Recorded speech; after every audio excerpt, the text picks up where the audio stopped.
निर्भीड निष्पक्ष वृत्तांकनाचा बुलंद आवाज राजसत्ता न्यूज।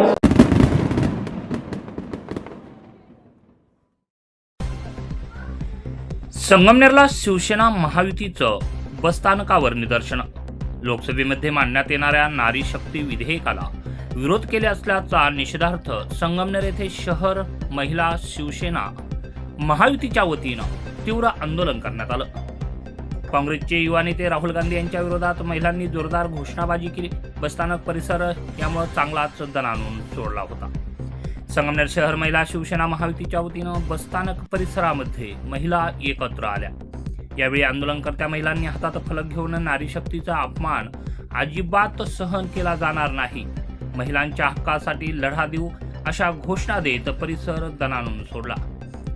महिला सक्षमीकरणासाठी अत्यंत महत्त्वाचं मानलं जाणारं हे महिला विधेयक बिल असून त्याला विरोध करणं जे महिलांच्या प्रगतीला अडथळा आणण्याचा प्रयत्न असल्याचा आरोप आमदार अमोल खताळ यांच्या सौभाग्यवती नीलमताई खताळ, नगरसेविका साक्षी सूर्यवंशी, संगीता पुंड यांनी केला आहे।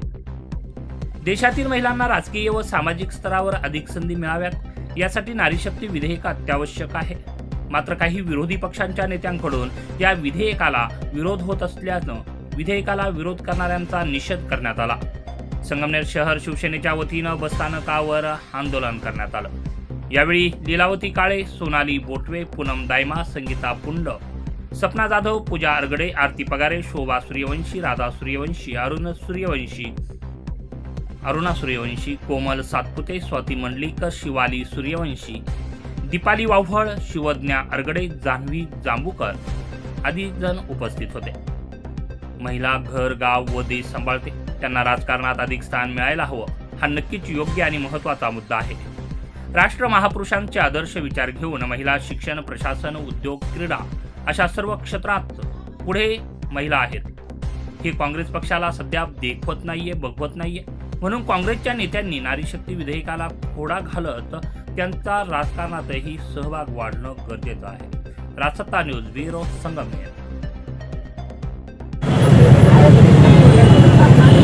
सर्वप्रथम आपण बघितले की 3-4 दिवसापूर्वी आपल्या भारतीय संसदेमध्ये महिला आरक्षणाला ज्यांनी खोडा घातलाय, असा खोडा घालणारा ह्या काँग्रेस पक्षाचा प्रथमतः आम्ही सर्व महिला मिळून धिक्कार करतोय।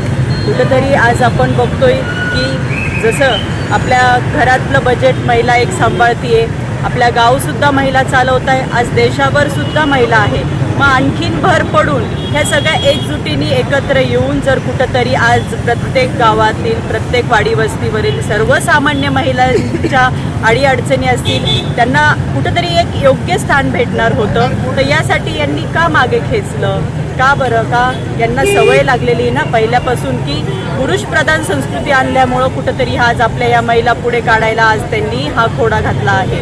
तर आपली महिला ही आज पण आपण शिक्षण बघतोय, ज्या शाहू महाराज असतील, शिवाजी महाराज असतील, फुले आंबेडकरांनी आज आपल्याला महिलांना जो मान सन्मान दिला आहे, आज छत्रपती शिवाजी महाराज, जिजामाता असतील, अहिल्यादेवी होळकर असतील, झाशीच्या राणी, म्हणजे या सगळ्यांचा आदर्श ठेवून आज ह्या महिला पुढे जात आहे। आज सुद्धा तालुकाभर फिरताना प्रत्येक गावागावातून आज एक महिला पोलीस होती, एक महिला डॉक्टर होती, एक महिला इंजिनियर होती, कुठंतरी ह्या महिला पुढे जात आहे। यातूनच आज आपल्या या ठिकाणी आपल्याला उच्च पदावर आपल्याला महिला बघायच्या होत्या, पण हे काँग्रेस पक्षाला देखवलं नाही, म्हणून त्यांनी हा खोडा घातला आणि हे आरक्षण रद्द केलं। तर नक्कीच आमच्या ह्या सर्वसामान्य शेतकरी महिलासुद्धा आज इतक्या अग्रेसर आहे का, या महिलासुद्धा इतक्या हुशार आहेत का आज त्या महिलांना सुद्धा संधी भेटणार होती ती सुद्धा आज यांनी कुठेतरी खोडून काढली आहे। या शेतकरी वर्ग असेल, आपला शेतकरी वर्गापासून तर कॉर्पोरेटपर्यंतच्या महिला आज या नारी शक्ती एकजूट होणार आहे, कारण की नारी ही नवदुर्गेचा अवतार आहे आणि ही नारी शक्ती एकजूट होऊन नक्कीच या काँग्रेस पक्षाला उत्तर दिल्याशिवाय राहणार नाही। जय श्रीराम। नमस्कार, जय श्रीराम। जिथे महिलांना मान सन्मान दिला जातो तिथे देवी देवता वास करतात असे आपल्या संस्कृतीत सांगितले आहे, परंतु आजच्या युगात सामाजिक राजकीय क्षेत्रात सहभागी करण्यासाठी, महिलांना सहभागी करून घेण्यासाठी आपल्या महायुतीने महत्त्वाचा निर्णय घेतला होता। महिलांना 33% आरक्षण देऊन त्यांना सहभागी करण्याचा निर्णय घेतला होता। नारी शक्ती अधिनियम नारी शक्ती वंदना अधिनियम ही मोदींची गॅरंटी आहे. मोदींनी महिलांना सन्मान व समान संधी देण्यासाठी आपल्या देश हा कटिबद्ध आहे. हे विधेयक महिलांना न्याय मिळवून देणारं एक सक्षम व्यासपीठ आहे. स्त्री ही अबला नसून सबला आहे.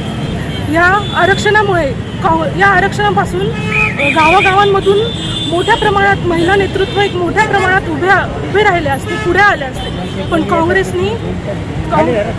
काँग्रेसनी या महिला नेतृत्वास विरोध करून स्वतःच्या पायावर तर धोंडा मारूनच घेतला आहे.